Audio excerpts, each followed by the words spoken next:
Fala, gente boa! Bom, um fato, né, que faltou mencionar em um dos vídeos da semana passada, tá?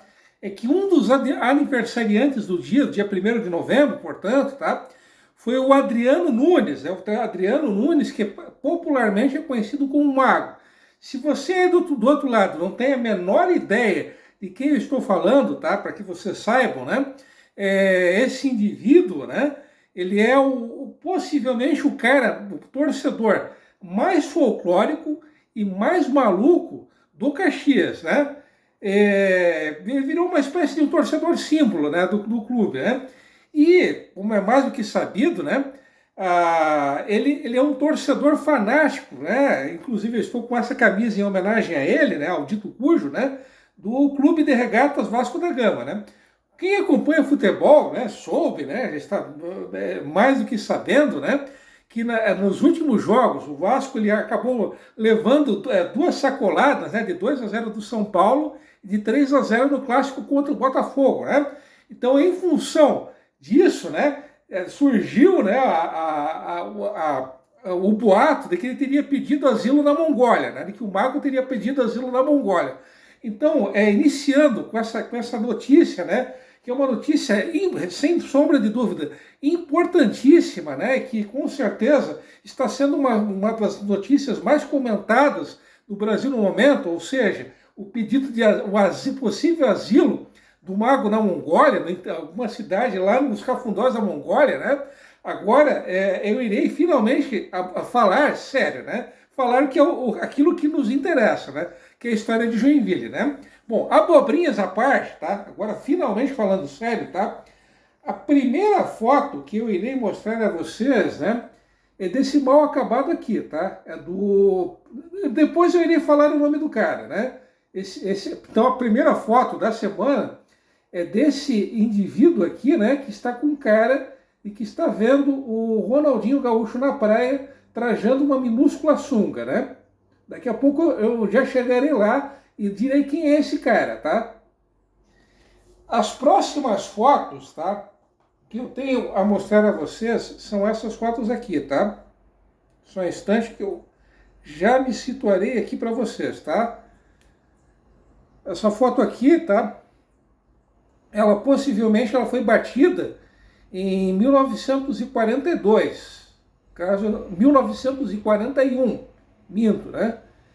As próximas fotos também, a possível data em que elas foram batidas também, possivelmente elas foram batidas também em 1941. Então é aquele prédio que vocês acabaram de ver, tá? Só que ele visto da lateral, tá? Uma das laterais dele, tá? Tem uma outra foto desse prédio, tá? Que eu já mostrarei para vocês, né? Que é essa foto aqui, né? Só um instante.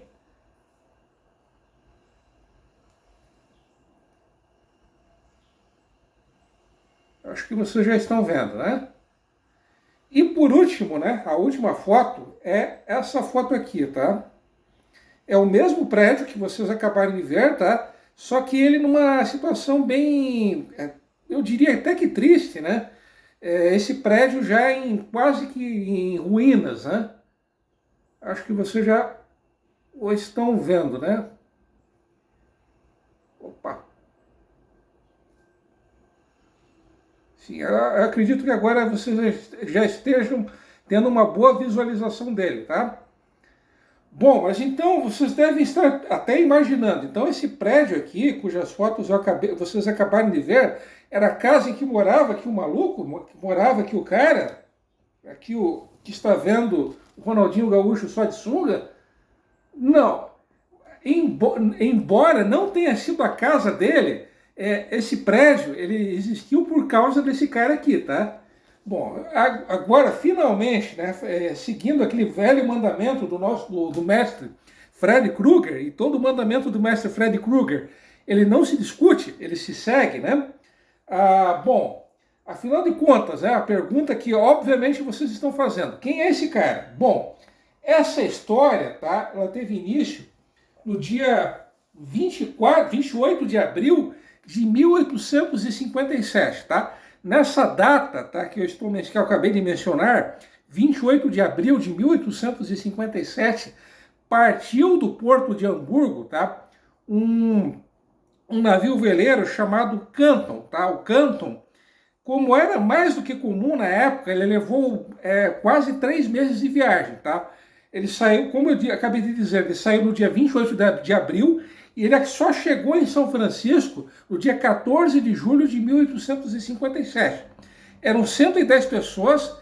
Felizmente, todas essas pessoas que embarcaram lá em Hamburgo, elas conseguiram chegar a Joinville, portanto não houve registro de óbito durante esses quase 3 meses de viagem, tá?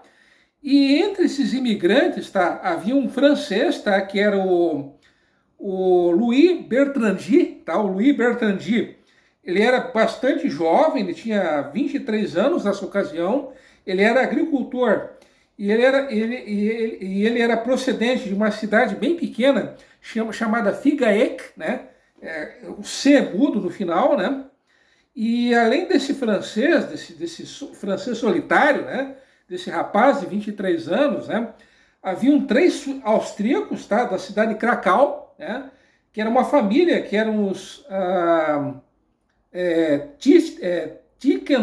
Tickendorf, tá? Essa família, os Tickendorf, era o Wilhelm ele tinha 26 anos de idade, ele era metalúrgico, a esposa dele, que era a Sara, era 6 anos mais jovem do que ele, e esse casal tinha uma menina, né, uma filha, que era a Sara. A Sara, nessa ocasião, ela era um bebê recém-nascido, né? E além desse francês e dessa família, né, os Tickendorf, que é procedente da Áustria, havia também uma família de suíços, né, que eram os Fomes, tá? Essa família, os Fomes, né, os Fomons, né, era o Anton Fomon, ele tinha 44 anos, ele era agricultor. A esposa dele, que era a Ana, que era a Terese, né, Terese com TH, ela tinha a mesma idade que ele, que o Anton, e esse casal, né, eles tinham 10 filhos, repetindo, os 2 pombinhos tinham 10 filhos, tá? As idades dos filhos desse casal, do Anton e da Teresa Fomes, né, Fomons, né, ou melhor dizendo, as idades deles variavam entre 2 anos de idade e 23 anos de idade, tá?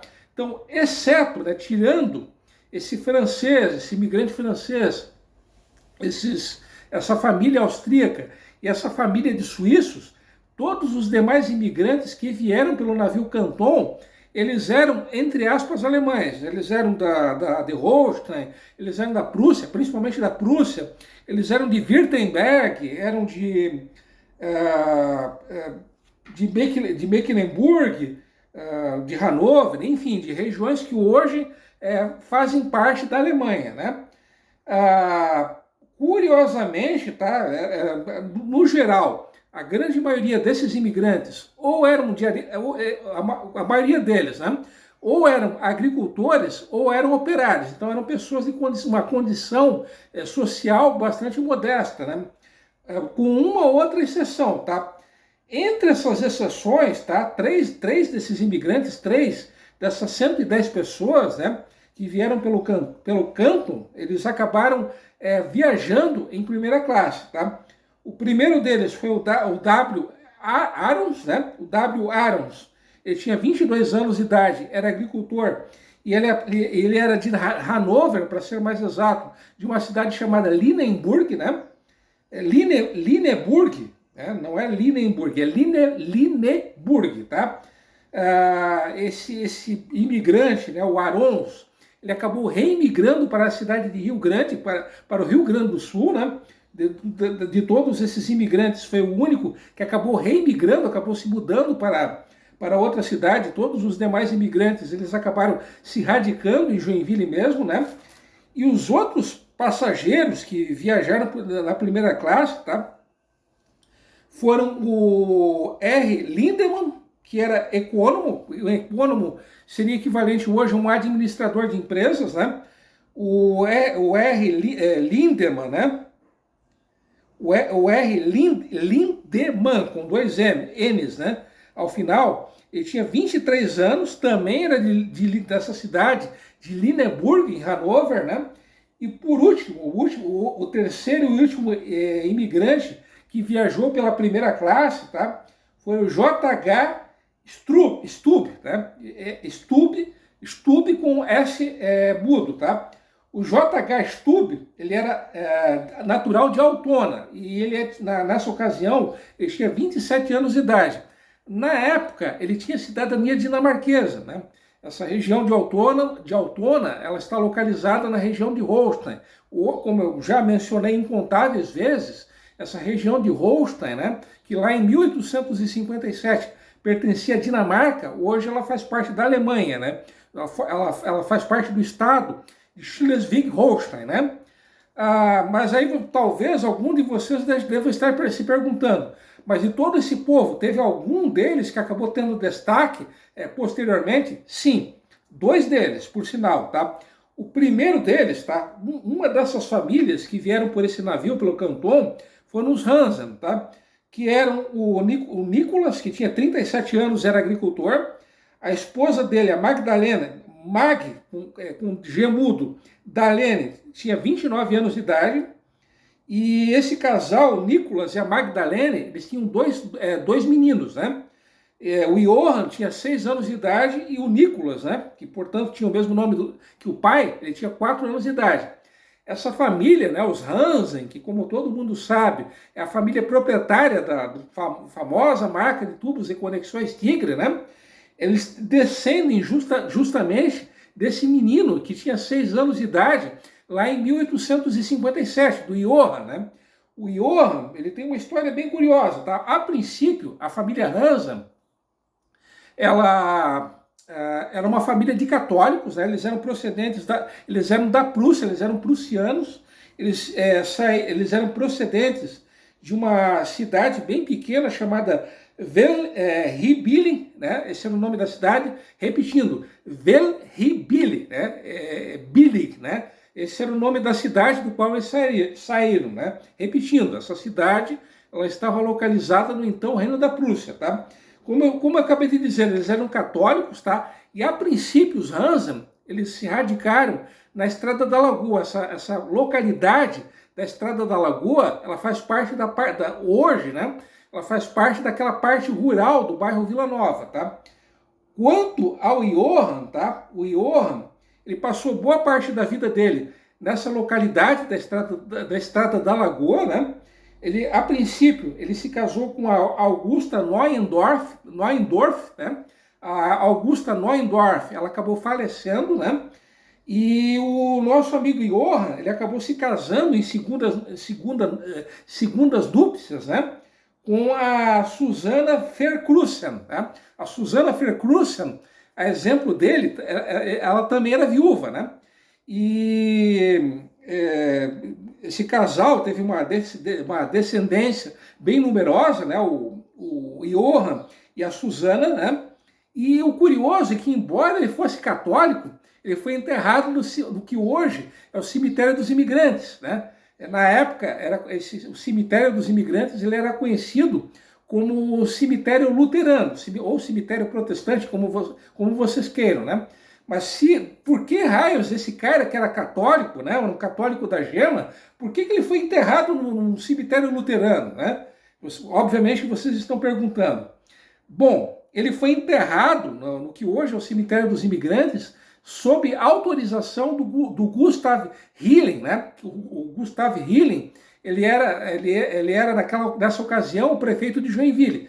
Mas aí continua a pergunta, mas por que de acho esse cara foi enterrado junto com os luteranos? Bom, é que durante 30 anos, embora ele não com muita frequência ele comparecesse à missa, fosse à missa, durante 30 anos ele não se confessou. Então, pelo fato de durante 30 anos ele não ter se confessado, né?